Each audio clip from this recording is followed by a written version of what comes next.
말씀 나누겠습니다. 오늘 하나님 말씀은 누가복음 10장 25절부터 37절까지 말씀입니다.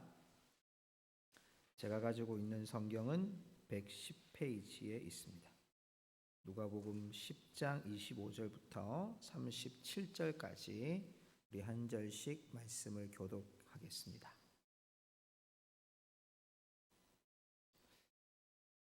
굉장히 빨리 찾으셨네요. 자, 제가 25절 읽습니다. 어떤 율법사가 일어나 예수를 시험하여 이르되 선생님, 내가 무엇을 하여야 영생을 얻으리까?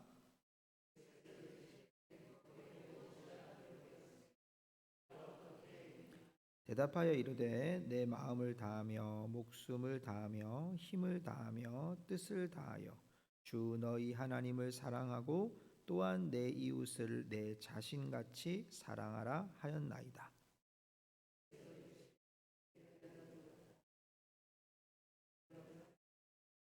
그 사람이 자기를 옳게 보이려고 예수께 여짜오되 그러면 내 이웃이 누구이니까?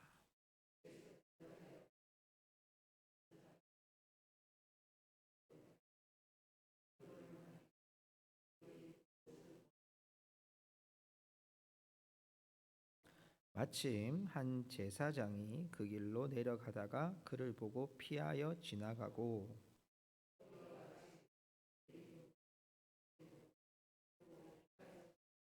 어떤 사마리아 사람은 여행하는 중 거기 이르러 그를 보고 불쌍히 여겨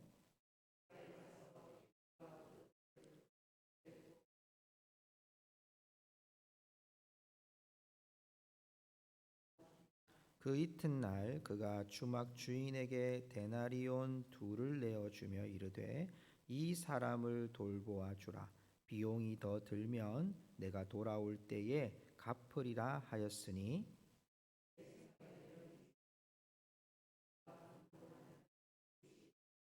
37절 같이 읽겠습니다. 이르되 자비를 베푼 자니이다. 예수께서 이르시되 가서 너도 이와 같이 하라 하시니라. 아멘. 할렐루야. 자, 우리 오늘 운동 한번 하고 할까요? 여러분 손을 한번 이렇게 펴서요. 하나, 둘, 셋, 넷 요거를요. 여기서부터 이렇게 접는 것을 한 5번만 빨리 한번 해볼까요? 시작. 하나, 둘, 셋, 넷, 다섯 이렇게 폈다가 접었다가 폈다가 접었다가 폈다가 접었다가 폈다가 이게 여러분 한꺼번에 되시면 안 되고요. 천천히 이렇게 가야 돼요. 순서가 딱 맞게. 굉장히 이 손가락 운동이 좋고요. 그 다음에 손도 이렇게 한번 잡아보시고요. 꽉꽉 한번 쥐어보세요. 꽉꽉 한번 쥐어보시고요. 손도 한번 털고, 털고 팔도 한번 돌리시고. 피부에 굉장히 좋은 게 피부를 때려주는 거예요. 이렇게 때릴 때 볼을요 조금 약간 아플 정도로 한 100번쯤 때리시면 되는데 조금만 때리세요. 시작. 이렇게 한번 때려 마사지 하듯이 조금만 더 자극을 좀 주시면 좋을 것 같아요. 혈액 순환에도 좋고요. 네, 좋습니다. 뒷목도 좀 이렇게 때려주세요. 밤에 이렇게 오시면 뒷목도 이렇게 때려주시고 네, 됐습니다. 오늘도 여러분 주 안에서 하나님께서 귀한 말씀에 은혜를 주실 것을 믿습니다. 오늘 우리 함께 나눌 이야기는 자비를 베푼 자니이다. 우리가 참 많이 들었던 말씀이죠. 선한 사마리아인의 비유. 어린 주일학교에도 이 얘기하면 제사장은 지나가고 레위인도 지나갔는데 사마리아인이 이 강도 맞는 사람을 도와줬다라는 얘기도 우리가 참 많이 들었던 얘기입니다. 자, 오늘 우리가 낮 예배 때 말씀을 나누면서 우리에게 주신 기쁨, 복음은 기쁨입니다. 그 기쁨의 중심이 예수님을 마음에 담고 예수님의 능력으로 또 하나님 아버지의 자녀됨으로 또 하나님의 뜻을 발견하는 것이 우리의 기쁨이다. 이 세상의 기쁨과 다른 기쁨이 우리에게 있음을 말씀하셨어요. 자, 오늘 우리의 본문은 율법사와 예수님과의 대화 속에 있는 것이지만 오늘 그 기쁨을 가진 자들이 이 땅 가운데 우리가 정말 실제적으로 어떤 삶을 살아야 참 이 기쁨이 계속 유지되고 우리 안에서 충만하게 할 수 있을 것인지를 우리에게 보여주는 장면입니다. 크게 오늘 25절부터 37절까지는 두 가지 구조가 있습니다. 하나는 어떤 율법사와 예수님과의 대화가 나오고요. 대화하는 장면이 나오고 그 다음에 사마리아인의 비유가 나와요. 그러니까 율법사와 예수님과의 대화의 내용 가운데 이 비유가 나왔다고 하면 오늘 이 얘기는 예수님과의 대화에서 뭔가를 예수님께서 교훈해 주시기 위해서 비유로 설명을 하는 거죠. 여러분, 비유라는 것은요, 실제 하는 것은 아니지만 비유를 통해서 우리에게 교훈을 주시고자 하는 하나님의 의도가 있는 거죠. 그렇다면 율법사와 예수님과의 대화가 뭔지를 우리가 알면 오늘 이 사마리아인의 비유에서 우리에게 주시는 교훈이 뭔지가 여러분 잘 드러날 수가 있을 거예요. 자, 한번 보십시다. 오늘 말씀에 어떤 율법사와 예수님과의 대화의 첫 번째 모습들을 보면 오늘 이 율법사의 의도가 드러나고 있는 것을 보게 됩니다. 25절을 보면요, 25절에 율법사가 예수님께 찾아와서 예수님을 시험하여 라는 표현을 씁니다. 여러분 25절을 보시면 어떤 율법사가 일어나 예수를 시험하여 이르되 선생님 내가 무엇을 하여야 영생을 얻으리까. 자, 율법교사의 의도는 예수님을 시험하면서 물었던 질문이 무엇을 하여야 영생을 얻으리까 라는 거였습니다. 그럼 예수님께 지금 어떤 의도를 가지고 이야기하는 겁니까? 여기 시험은 테스트라고 볼 수도 있지만 예수님한테 지금 떠보는 거예요. 예수님이라고 하는 사람은 영생을 무엇이라고 할까? 떠보는 거죠. 그랬을 때 예수님께서 26절에 하시는 말씀이 율법에 무엇이라고 기록되었느냐 이렇게 말씀해요. 그래서 이 사람이 27절에 대답을 합니다. 마음을 다하고 목숨을 다하고 힘을 다하고 뜻을 다하여 주 너희 하나님을 사랑하고 또한 내 이웃을 내 자신같이 사랑하라 하였나이다. 너무 잘 알고 있죠. 왜냐하면 율법 교사니까요.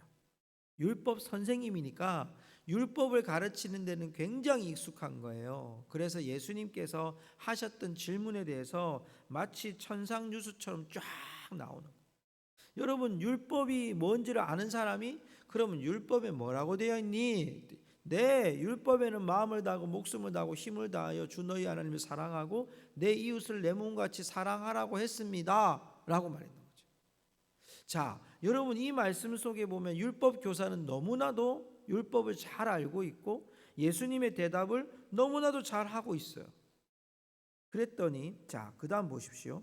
28절에 보면 예수께서 이르시되 내 대답이 옳도다. 이를 행하라. 그러면 살리라. 자, 영생이란 질문의 대답이 살리라예요. 어떻게 하면?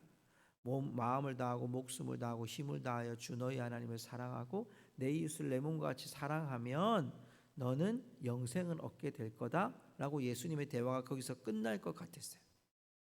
그런데 이 율법사가 또 질문을 합니다. 28절에. 자, 우리 한번 읽어볼까요? 28절 시작. 이 사람이 자기를 옳게 보이려고 예수께 여짜오되 그러면 내 이웃이 누구니까? 자, 여기 의도는 뭐죠? 이 사람이 자기를 어떻게 하려고? 옳게 보이려고. 자, 자기를 옳게 보이려고 던진 질문이 내 이웃이 누굽니까? 라고 던진 거잖아요.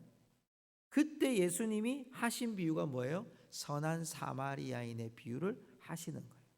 그러면 선한 사마리아인의 비유에서 예수님이 주시고자 하는 교훈은 어떤 목적으로 가야 되느냐 하면, 자, 여러분, 선한 사마리아인에게 주님께서 물었던 그 질문은 지금 이 율법 교사가 예수님께 자기를 옳게 보이려고 하는데 예수님이 던진 이 질문, 예수님이 지금 비유로 말씀을 하시는 거예요. 여러분, 이거는 예수님이 율법 교사가 옳게 보이려고 하는 의도 가운데서 선한 사마리아인의 비유를 통해 너의 옳게 보이려는 태도가 어떠한 것인지를 예수님께서 보여주시는 하나의 비유인 거죠. 그러면 우리는 선한 사마리아인의 비유를 보면서 뭘 봐야 되느냐 하면 옳게 보이려고 하는 이 태도가 과연 예수님이 이 선한 사마리아인의 비유를 통해서 무엇을 교훈하시고 싶어 하셨을까, 이걸 봐야 되는 거죠. 누가 나의 이웃입니까? 라고 제사장이냐 레위인이냐 사마리아인이냐 요 셋 중에 누군가 요걸 뽑는 게 아니라 이 의도가 옳게 보이려고 하는 율법 교사, 그 사람의 마음의 중심을 꿰뚫고 계신 예수님이 그 사람에게 너는 지금 옳게 보이려는 게 무엇인지를 우리에게 보여주는 거예요. 무엇이 옳은지를 예수님께서 우리에게 나타내 주시는 거예요. 그럼 우리도 이 말씀 보면서 뭘 봐야 되느냐 하면 정말 옳은 삶은 뭔가, 정말 예수 그리스도를 잘 아는 삶은 뭔가, 그게 오늘 우리의 포커스가 될 거예요. 우리의 오늘 중심이 될 거예요. 우리가 눈을 보면서 시선을 보면서 성경을 보면서 봐야 될 관점은 뭐냐? 무엇이 옳은 삶인가? 율법을 다 알고 있어요. 말씀을 많이 깨닫고 있어요. 그런데 정작 선한 사마리아인의 비유를 우리가 듣고 난 우리들에게 다가와야 될 결과는 뭐냐면 무엇이 옳은가라는 거죠. 자, 오늘 말씀 볼 때 먼저 우리가 이 위치적인 환경을 한번 보고 들어갔으면 좋겠습니다. 자, 위치적인 환경을 잘 보시면 제가 이제 한쪽에다가 그림을 이제 올려놨는데요. 이게 그 여러분 빨간 그 네모 칸에다가 제가 보여놨는데 이 부분이 잘 보시면 오늘 성경 말씀에 예수님께서 예루살렘에서 여리고로 내려가는 길 이렇게 돼 있어요. 자, 잘 보시면 예루살렘과 여리고가 어디가 더 위에요? 여리고가 위에요. 여리고가 위에 있고 예루살렘이 밑에 있는데 성경 말씀은 예루살렘에서 여리고로 올라가는 길, 내려가는 길. 이건 여러분 두 가지로 봐야 됩니다. 하나는 이 유대인들은요 항상 예루살렘이 중심입니다. 뭐든지 예루살렘이 중심이에요. 자, 우리도 여러분 보면 지형적으로 보면 여러분 우리가 서울로 내려갑니까? 서울로 올라갑니까? 지형적으로 보면 우리 고성이 높아요, 서울이 높아요? 잘 모르시죠? 고성이 더 높아요. 서울은 밑에예요. 지형적으로 보면. 그럼 우리는 갈 때 뭐라고 얘기해야 돼요? 고성에서 서울로 내려갔다 올게요. 그래야 되는데 전부 다 보면 서울 올라갔다 올게요. 이런 사람들이 있어요. 이건 어디 중심인 거예요? 서울 중심인 거예요. 이스라엘 유대인들도요. 예루살렘이 무조건 중심인 거예요. 예루살렘이 다 위에요. 밑에는 다 내려가야 돼요. 자, 이런 의미도 하나 있고요. 또 하나는 지형적으로 예루살렘에서 여리고도 가다 보면 여리고로 내려가는 가파른 내리막길이 있어요. 이게 내려가는 길의 그 길이가 900m예요. 전체 길이는 약 27km. 우리가 자동차로 얘기하면 여기서 약간 켄싱턴 리조트 정도까지 가는 그 정도 거리예요. 그런데 이게 가다 보면 예루살렘에서 여리고로 내려가는 가파른 길이 있는데 그게 약 900m가 이렇게 내려가요. 내려가는 그 길 옆에 이 뭐 바위들도 있고요, 나무들도 있고요, 또 듬성듬성 숲도 있어요. 그러다 보니까 강도들이 그 안에서 사는 경우도 많고 또 도둑들이나 이런 여러분 범죄하는 그 죄를 지은 사람들이 그 속에 숨어 사는 경우들을 종종 맞게 돼요. 그러다 보니까 그 지역에 내려가는 사람들이 이런 강도 만나는 일들이 빈번하게 일어났다는 거예요. 아주 길도 험하고요. 또 강도들의 은신처도 되기도 하고요. 그런데 중요한 것은 이 여리고라고 하는 지역이 왜 예루살렘에서 여리고로 가느냐 하면 오늘 말씀에도 보면 제사장과 레위인들이 그 길로 가잖아요. 강도가 많이 출현하는데 그 길을 왜 가느냐 하면 여러분 여리고라는 지역이 바로 예루살렘하고 약 27km 정도 떨어졌다 그랬어요. 그러니까 하루 길이 잘 안 된다는 거예요. 그러니까 그 사람들이 여러분 예루살렘에서 끝나고 내려가는 길이라고 하는 것은 예루살렘에서 여리고로 갈 때 이 여리고라는 지역이 곧 어떤 곳이냐면 그들의 지금 우리로 좀 정서로 이야기하면 군인 관사 같은 곳. 그러니까 성전에서 일을 하고 성전의 주의 일을 잘 감당하고 이제 교대를 해가지고 내려가서 숙소로 간 곳이 여리고인 거예요. 그래서 그들이 여리고로 내려가는 거예요. 그 여리고에 있다가 다시 올라와요. 오늘 여러분 성경 말씀의 그 비유에서 예수님의 말씀에 보면 제사장과 레위인이 예루살렘에서 여리고로 내려가는 것을 보면 성전의 일을 끝마치고 숙사로 내려가고 있는 곳인 거죠. 자, 요것만 여러분 기억하시고요. 우리 다음 장면으로 한번 가보도록 하겠습니다. 자, 다음 장면에 보면 이제 29절에서 30절에서 강도 만난 사람의 모습을 우리가 발견하게 됩니다. 30절 보시겠습니다. 30절 보면 자, 30절에 예수께서 대답하여 이르시되 어떤 사람이 예루살렘에서 여리고로 내려가다가 강도를 만나매 강도들이 그 옷을 벗기고 때려 거의 죽은 것을 버리고 갔더라. 자, 강도로 인해서 강도 만난 사람의 모습을 보니까 옷을 벗김을 당했고 맞았고 폭력을 당했죠. 그리고 얼마만큼 맞았냐면 죽음 직전까지 갔습니다. 거의 죽었다고 얘기했고요. 버림받았습니다. 누구 하나 이 사람에게 도움을 줄 수 있는 형편이 아니었습니다. 누구의 도움을 잊지 않고는 이 사람이 회생할 수 있는, 소생할 수 있는 기회는 전혀 없었습니다. 오늘 예수님이 한 사람을, 이 강도 만난 사람을 여기 있는 율법 교사 앞에 이 이야기를 예수님께서 시작하셨어요. 강도를 만난 한 사람. 여러분, 이 강도 만난 한 사람의 입장에서 보면 이 상황은 어떻습니까? 어처구니 없는 상황이죠. 자신이 무엇 때문에 가고 있는지 확실하지 않지만 분명한 것은 강도를 만났는데 지금 그가 옷을 벗김을 당했고 맞았고 거의 죽은 걸 버리고 갔습니다. 자기는 지금 이제 소생할 힘이 전혀 없는 이 사람. 자, 이 사람에게 오늘 성경은 누가는 오늘 여기서 사마리아인을 향한 사마리아인이 나오기 위하여 오늘 앞에 두 사람을 예수님께서 표현해 줍니다. 그들이 누구냐? 제사장과 레위인이에요. 자, 우리 성경으로 한번 돌아가서 보십시다. 성경에 보면 자, 31절을 봅시다. 31절에 보니까 우리 같이 읽어볼까요? 시작. 마침 한 제사장이 그 길로 내려가다가 그를 보고 피하여 지나가고.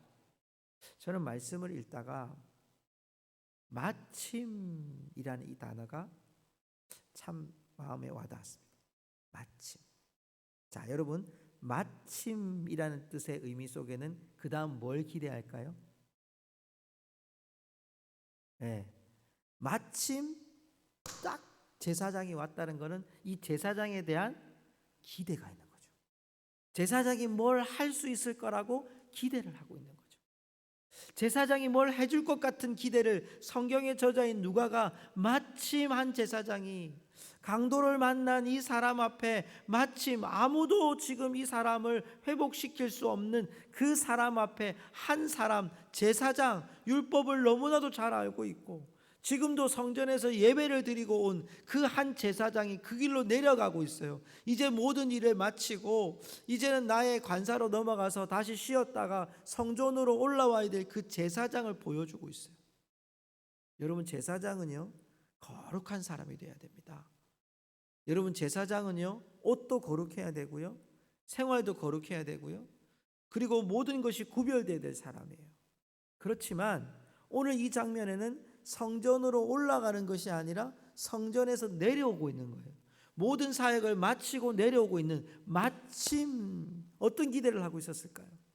아, 제사장이 이 강도 만난 사람을, 이 강도 만난 이웃을 가서 그에게 어떤 긍휼을, 어떤 행위를, 어떤 도움을 줘서 이 사람을 좀 소생시킬 거라는 기대를 가지고 마침이라는 단어를 썼는데 어떻게 됐어요? 그를 보고 피하여 지나가. 기대했는데 지나간 거예요. 그 다음 구절을 볼까요? 자, 32절에도요 또 이와 같이 자, 한 레위인도 피하여 지나가는데 레위인에 대한 표현을 쓰고 있어요. 여러분, 레위인은 물론 레위 지파라고 하는 여러분 지파를 기억하시겠지만 이 레위인은 성전의 일을 돕는 자입니다. 제사장뿐만 아니라 성전에서 뭐 여러분 그 깨끗게 하는 일이나 불을 밝히는 일이나 또 성전에 있는 그런 기물들을 준비하는 일이나 그 모든 것들을 감당하는 사람이 레위인들입니다. 그 레위인에 대한 기대가 뭘까요? 저 사람도 구별된 사람이고 저 사람도 뭔가를 이 강도 만난 이웃에게 뭔가를 해줄 거라는 기대를 가졌던 그 사람. 그런데 그도 어떻게 합니까? 그를 보고 피하여 지나가되. 마침 이와 같이 여러분 이 장면 속에 기대했던 제사장과 레위인의 모습은 피하여 지나갔다. 자, 여러분 여기서 우리가 그가 옳게 보이려고 했던 율법 교사의 모습을 그대로 비춰주고 있죠. 옳게 보이려고. 제사장과 레위인이 여러분 한번 이렇게 묵상을 해보니까요. 제사장과 레위인이 왜 피하여 갔을까? 자, 여러분의 입장이라면 어떠시겠어요? 왜 피하여 갔을까요? 제가 저기 이렇게 정리를 했지만 곰곰이 이렇게 생각을 해보니까 제사장과 레위인의 입장에서 보면 여러분 혹시 저 사람이 죽었는데 내가 저 사람을 만졌다 이러면 이 사람은 부정하게 되는 거예요. 제사장과 레위인은 부정하게 돼요. 그래서 며칠 동안 일주일 동안 여러분 부정한 걸 씻고 가야 돼요. 요즘 이거 설명하기 너무 좋은 것 같아요. 여러분 확진자가 되면 아니면 확진자하고 접촉하면 뭐 해야 돼요? 자가 격리해야 돼요. 그렇죠? 똑같은 원리 같아요. 레위인이나 특히 이스라엘 백성들은요, 이 정결한 의식을 굉장히 중요하게 여깁니다. 정결 의식을 특별히 절기 때나 이럴 때 여러분 지난번에 제가 설교를 할 때 한번 언급한 적이 있는데 이스라엘 백성들은 이렇게 가난한 사람들이 누가 죽거나 장례가 나면 이렇게 뭐 동굴이나 이런 데로 가지를 못하니까 길가에다가 흙을 얇게 파가지고 그 안에 시신을 묻고 그냥 덮어버린다 그랬어요. 근데 그게 세월이 지나면서 비가 오거나 사람들이 지나가는 길이 막 밝게 되면 나중에 그 시체가 덮었던 그 무덤이 무너지기 시작하면서 나중엔 그 시체 뼈에 발이 닿거나 손이 닿거나 하면 여러분 절기에 1년에 몇 번 없는 절기에 이 사람들이 와서 예배 드리러 왔는데 거기에 시체에다가 그 손이 닿든지 발이 닿든지 하면 이들이 7일 동안 부정하거든요. 7일 동안 부정하니까 성전에 절기하러 왔다가 여러분 그 뭐 자가격리처럼 부정하니까 성전에 못 가요. 예배 드릴 수 없어요. 다시 돌아가야 되는 상황 입장이 벌어지거든요. 그렇게 보면 제사장과 레위인은 저거 거반 죽었는데 이제 우리가 감히 갔다가 뭐 도와준다고 했다가 죽은 사람 되면 나는 부정하게 되는데 나는 지금 거룩해야 되는데 부정하게 돼. 나는 가야 돼. 그렇게 갈 수도 있었겠다는 생각은 들어요. 근데 이건 비유입니다. 예수님의 비유의 초점은 이 사람들이 얼마나 거룩했냐, 구별됐냐 이걸 말하는 것이 아니라 그들이 지금 사역이 마침 가운데 사역이 끝나고 가고 있는 이 상황 속에 부정함도 상관이 없는 그 상황이에요. 그럼에도 불구하고 이들이 지금 그를 보고 피하여 지나간 거예요. 어쩌면 여러분 이 시대를 살아가는 이 많은 민족과 열방이 교회라는 곳에 그리스도인이라는 사람들 속에 실망하는 이유가 무엇일까요? 반대로 이야기하면 교회를 향한 기대, 그리스도를 향한 그리스도인들을 향한 기대가 무너진 건 아닌가? 여러분 우리가 이 시대 안에서 뭔가를 보여줘야 될 사람들이 마침 그리스도인이 마침 교회가 그런데 그를 보고 피한 거죠. 이 코로나 시대도 우리가 피하는 거죠. 여러분 우리가 뭐 방역을 지키고 사회적 거리두기를 하고 이런 차원에서 말씀드리는 것이 아니에요.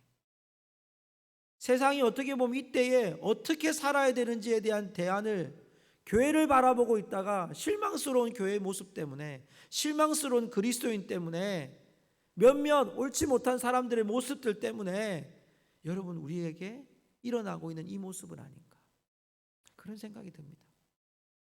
성도 여러분, 이 시대는 우리에게 어떻게 보면 마침이라는 단어를 우리 앞에 두고 있는지 모릅니다.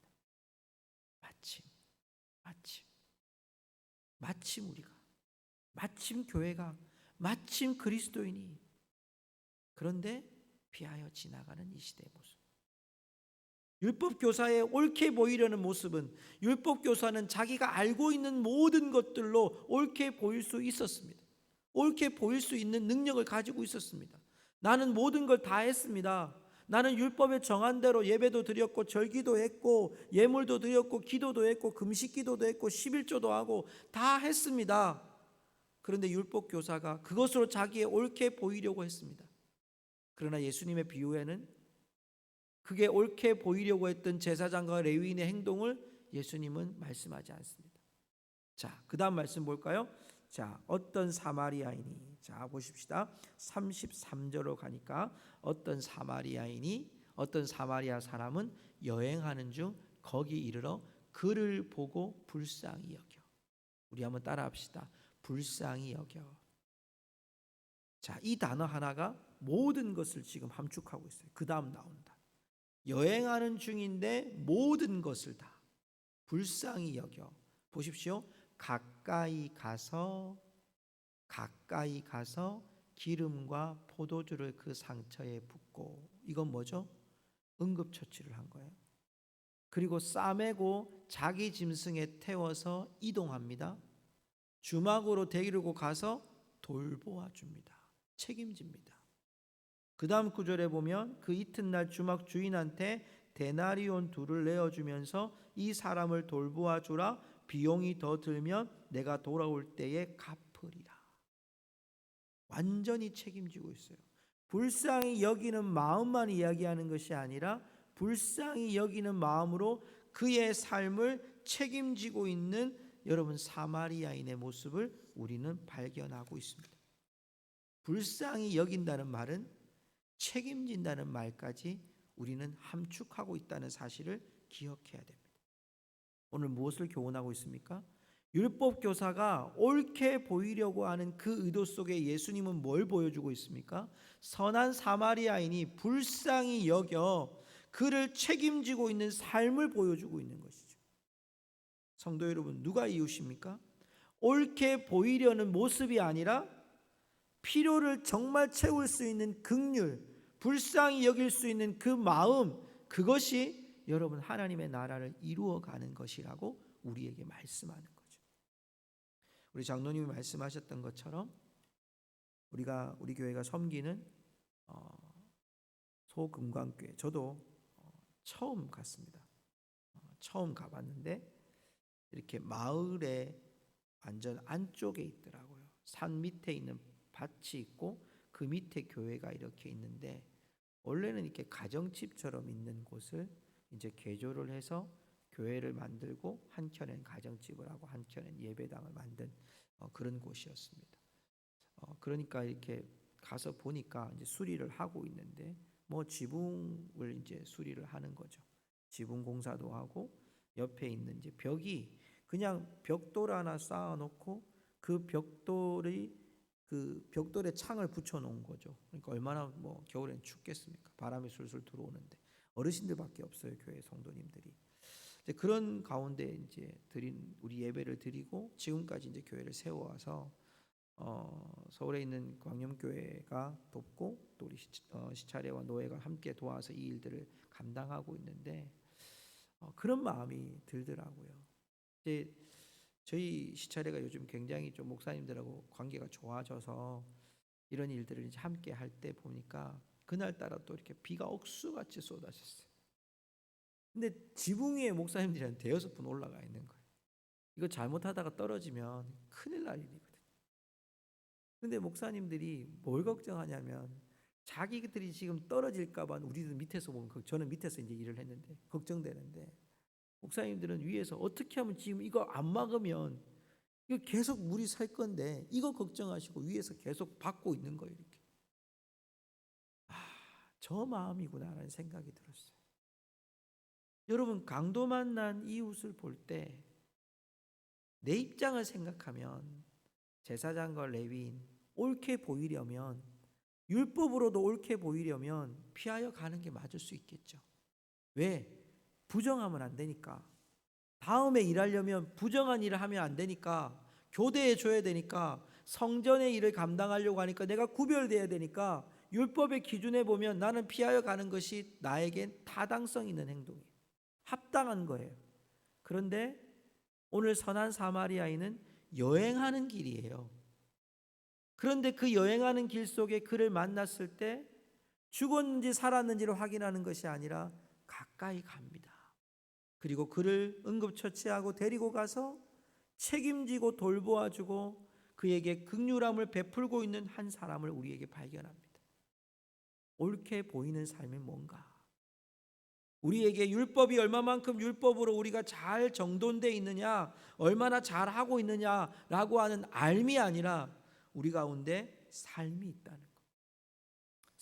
성도님들 한번 따라 하십시다. 알미 아니라 삶입니다. 예, 알고 있는 것이 중요한 것이 아니라 살아내는 것이 중요하다는 것. 우리가 여러분 도와야 될 자들. 이것은 우리가 여러 가지로 적용할 수 있겠지만 제일 중요한 것은 내게 주신 이웃, 내게 주신 한 영혼.